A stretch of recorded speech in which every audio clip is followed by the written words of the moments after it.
The Galaxy S23 series is designed with the modern media consumer in mind. From what we have seen, it sports a sleek and elegant design. It comes packed with features that would make any media lover happy, such as an impressive camera, a beautiful display, a fast processor, and much more. It's no wonder that this series is going to be one of the most popular series to come.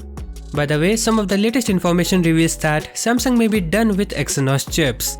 This will not affect flagship Galaxy models in the US and India because these markets already get the Snapdragon processors, but for the rest of the world, this is a good news.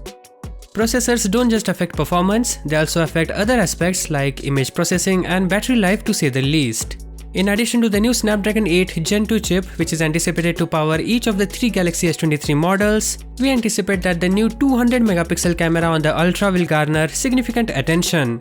Additionally, since all models now feature Snapdragon processor, you won't need to worry about if image quality is slightly worse in one region than another because you will always receive the finest image quality. We also look forward to the arrival of Ultra stabilization on the S23 Ultra.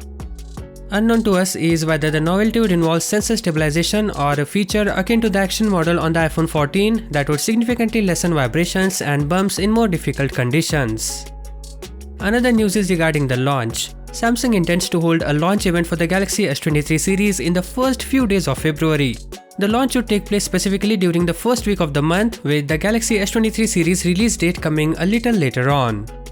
All smartphones are expected to have the same charging capacity as their current models, so we expect the S23 to keep the 25 watt while the S23 Plus and Ultra keep betting at the 45 watt. Other than that, there is nothing new, so there's no point in stretching the video. So that's it, thank you for watching.